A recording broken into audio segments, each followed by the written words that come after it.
আসসালামু আলাইকুম। সকাল ৯টা বেজে ৩০ মিনিট। আজ বৃহস্পতিবার। বাংলাদেশ বেতার কক্সবাজার। স্থানীয় খবরে স্বাগত জানাচ্ছি তাফহিমুল জান্নাত।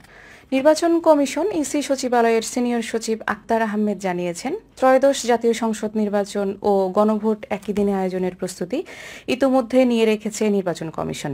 তিনি বলেন, নির্বাচন ও গণভোট একই দিনে অনুষ্ঠিত হবে এই ধারণা আগে থেকেই পরিষ্কার ছিল। তাই কমিশন মানসিক প্রস্তুতি এবং প্রাথমিক কাজগুলো আগেই সম্পন্ন করেছে। বুধবার সন্ধ্যায় আগারগাঁওয়ের নির্বাচন ভবনে সাংবাদিকদের ব্রিফিংকালে সচিব এসব কথা বলেন। তিনি জানান, আগামী শনিবার সকাল ৮টা থেকে দুপুর ১২টা পর্যন্ত শেরেবাংলা নগর সরকারি বালিকা উচ্চ বিদ্যালয়ে একটি পূর্ণাঙ্গ মক ভোটিং আয়োজন করা হবে। জাতীয় সংসদ নির্বাচন ও গণভোট উভয় প্রক্রিয়া একই কেন্দ্রে একসঙ্গে পরিচালনার অনুশীলন হিসেবে এই মক ভোটিং করা হচ্ছে। তিনি বলেন, একই দিনে দুই ধরনের ভোট পরিচালনা করতে গেলে কিছু সমন্বয় প্রয়োজন হতে পারে। সেই বাস্তবতা যাচাই করতেই এই আয়োজন করা হয়েছে। রামুতে গ্রামীণ অবকাঠামো সংস্কার ও রক্ষণাবেক্ষণ প্রকল্পের কর্মসূচির আওতায় ১১১টি উন্নয়ন প্রকল্পের কাজ শুরু হয়েছে। উপজেলা প্রকল্প বাস্তবায়ন কর্মকর্তা দেবেশ চন্দ্র দাস জানান, ২০২৫-২৬ অর্থ বছরে ২,৪,৯৭,০০০ টাকা ব্যয়ে ৩৮টি প্রকল্প এবং টিআর কর্মসূচির আওতায় ১,৬৪,৬৫,০০০ টাকা ব্যয়ে ৭৩টি প্রকল্প বাস্তবায়ন করা হচ্ছে। এসব প্রকল্পের মধ্যে রয়েছে রাস্তা এইচবিবিকরণ, সিসি ঢালাইকরণ, ড্রেন, ব্রিজ, কালভার্ট, পুকুরপাড় সংস্কার সহ বিভিন্ন শিক্ষা ও ধর্মীয় প্রতিষ্ঠানের উন্নয়ন মেরামত। উপজেলা নির্বাহী কর্মকর্তা ইরফানুল হক চৌধুরী জানান, গ্রামীণ অবকাঠামো সংস্কার ও রক্ষণাবেক্ষণ কর্মসূচির চলমান প্রকল্প সফলভাবে বাস্তবায়িত হলে রামুর যোগাযোগ ব্যবস্থা, শিক্ষা, ধর্মীয় প্রতিষ্ঠান সহ সার্বিক অর্থনৈতিক কর্মকাণ্ডে নতুন দ্বার উন্মোচিত হবে। পেকুয়ায় বৃধান ১০৩ জাতের ফসল কর্তন ও মাঠ দিবস গতকাল বকশু চৌকিদারপাড়া এলাকায় অনুষ্ঠিত হয়েছে। বাংলাদেশ ধান গবেষণা ইনস্টিটিউট সোনাগাজী ফেনীর স্থানভিত্তিক জাত ও প্রযুক্তি উদ্ভাবন এলএসটিডি প্রকল্পের অর্থায়নে এ দিবসের আয়োজন করে উপজেলা কৃষি অফিস।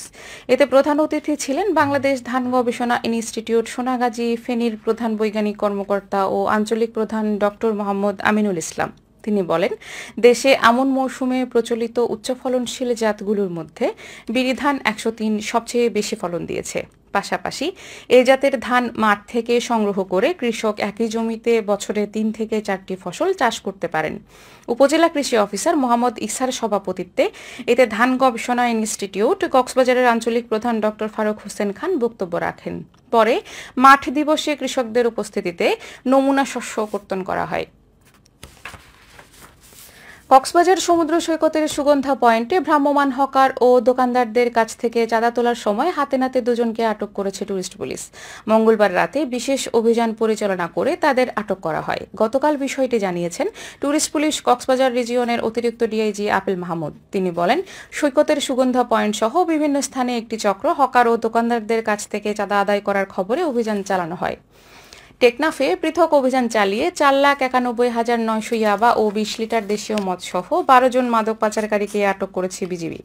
টেকনাফ ২ বিজিবি ব্যাটালিয়নের অধিনায়ক লেফটেন্যান্ট কর্নেল মোহাম্মদ আশিকুর রহমান স্বাক্ষরিত এক সংবাদ বিজ্ঞপ্তিতে এই বিষয়টি জানানো হয়েছে। বিজ্ঞপ্তিতে বলা হয়, গতকাল গোপন সংবাদে ব্যাটালিয়নের অধীনে বিভিন্ন বিওপি ফাঁড়ির অভিযানিক দল উপজেলার বিভিন্ন এলাকায় অভিযান পরিচালনা করে। এ সময় ইয়াবা ও দেশীয় মদগুলো উদ্ধার করা হয়। আটক ১২ পাচারকারীর বিরুদ্ধে সংশ্লিষ্ট ধারায় মামলা করে টেকনাফ মডেল থানায় হস্তান্তর করা হয়েছে। খেলার খবর, ফুটবল। তারুণ্যের উৎসব ২০২৫ উদযাপন উপলক্ষে ক্রীড়া পরিদপ্তরের নির্দেশনায় কক্সবাজারে জেলা প্রশাসন ও জেলা ক্রীড়া অফিস আয়োজিত আন্তঃ কলেজ ফুটবল টুর্নামেন্ট শেষ হয়েছে।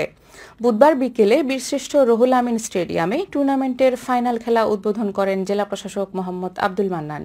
খেলায় সিটি কলেজ দল টাইব্রেকারে ৪-২ গোলে মহেশখালী কলেজ ফুটবল দলকে পরাজিত করে চ্যাম্পিয়ন হওয়ার গৌরব অর্জন করে। নির্ধারিত সময়ে দুই দল ২-২ গোলে ড্র করে। পরে সপ্তাহব্যাপী এ টুর্নামেন্টের সমাপনী ও পুরস্কার বিতরণ অনুষ্ঠানে সভাপতিত্ব করেন অতিরিক্ত জেলা প্রশাসক ইমরান হোসাইন সজীব। এ সময় চ্যাম্পিয়ন ও রানার আপ দলের হাতে প্রাইজ মানি, মেডেল ও ট্রফি তুলে দেওয়া হয়। জেলা ক্রীড়া সংস্থার সহযোগিতায় অনুষ্ঠিত এই টুর্নামেন্টে জেলার ৯ উপজেলার ১২টি কলেজ ফুটবল দল অংশ নেয়।